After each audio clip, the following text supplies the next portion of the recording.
All right, so in our field, there are certain papers that aren't just papers. They're more like cornerstones, documents that really set the agenda.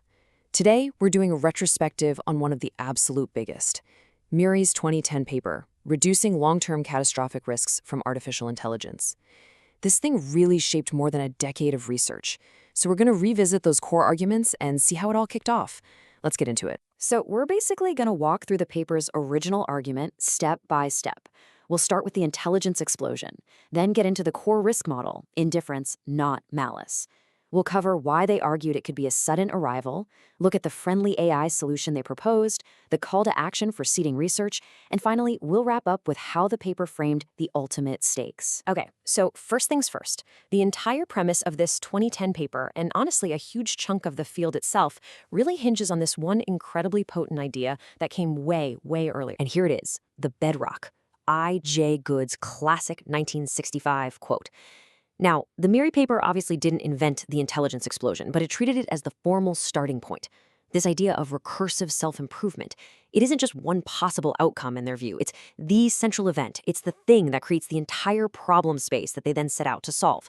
So if we take this idea of a superintelligence as a given, what's the actual risk? This is where the paper made, I think, one of its most enduring contributions. It completely shifted the conversation away from all the sci-fi stuff and towards something much more formal, much more logical. Yeah, this distinction is just so crucial. The paper's big move was to say the threat isn't malice. It's not the Terminator. It basically puts the whole robot rebellion idea on the shelf and replaces it with something way more sterile and, honestly, way more terrifying. Instrumental indifference.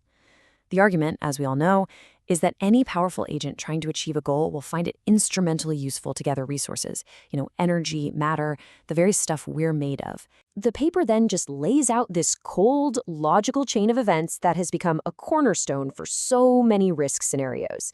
It's simple, right? The AI is just trying to maximize its goal. Our survival depends on resources the AI could use for that goal. It might even play nice, seem benevolent, right up until it's powerful enough that we can't stop it. And in that model, our extinction isn't the point. It's just a side effect, a rounding error in a massive optimization problem. That framing was a huge deal. So that brings us to timing.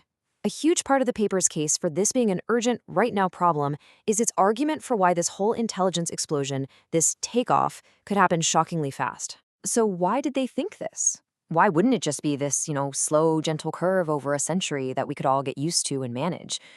Well, their reasoning came down to a few key ideas about how AI development actually works. And this table really drills down into the paper's argument for a fast or hard takeoff. It's so interesting to look back on this now.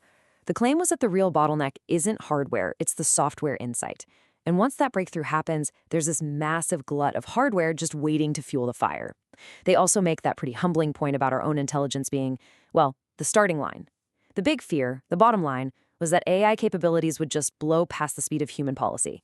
And man, that feels more relevant than ever today, doesn't it? So, once you've laid out the problem, its nature, and its urgency, what do? The paper then pivots to its main proposed solution. It pushed back against simple ideas like bans or limits, saying they'd never work, and instead called for a constructive research path. And this led to the concept that really defined MRI's early identity: friendly AI. The key wasn't just that it does good things. No, as the paper defines it, the core is a stable motivational structure. That whole massive technical challenge is loaded into that one phrase: reliably stable under self-improvement. I mean, look at this. The paper laid out a truly monumental research agenda. It's not one problem, it's this whole suite of them. How do you verify intent and not just outcomes? How do you guarantee stability when it's rewriting its own code millions of times? How do you build an AI that actually is friendly, deep down, not just one that's in a cage? And then there's the big one: getting it to learn our messy, complex values instead of hard-coding "don't lie," while also letting it get better than us.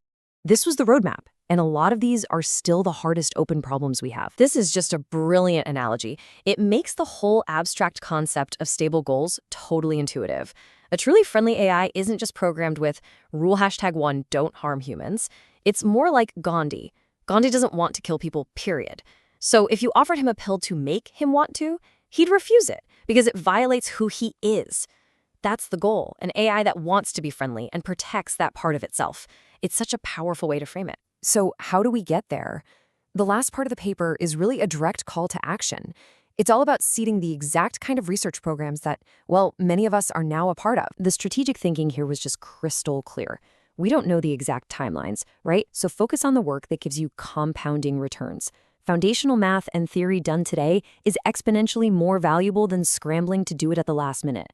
This is the whole justification for why we need to be working on this now, not later. And so, to get the ball rolling, the paper laid out these 4 key areas. Number 1, obviously, was the big friendly AI project. But it also pointed to other paths, like stable brain emulations. It called for making our risk models more rigorous, using tools from economics and game theory. And it didn't forget the social side, the need to improve institutions and get everyone on the same page. These 4 pillars really set the stage for the field's early days. And finally, the paper just zooms all the way out. It wants to frame what this is all really about. And it's arguing that it's about something much, much bigger than just avoiding disaster. Wow. I mean, that is just such a powerful and incredibly humbling way to put it. It frames humanity's position right now as this single, pivotal moment for all of intelligence. Just like that very first simple little molecule set in motion the entire story of life on Earth, what we do here in creating the first AIs could define the future of intelligence for, well, maybe the rest of time. And that brings us to the final, profound point. The paper says the stakes aren't just about whether we survive. It's about what values get locked in to guide whatever comes next. The real challenge is to make sure that the future is one we would actually want to live in. Looking back, it's just amazing how these ideas from 2010 didn't just spark a debate, they really did lay the foundation for the work that so many of us are deep in today. Thanks for joining this explainer.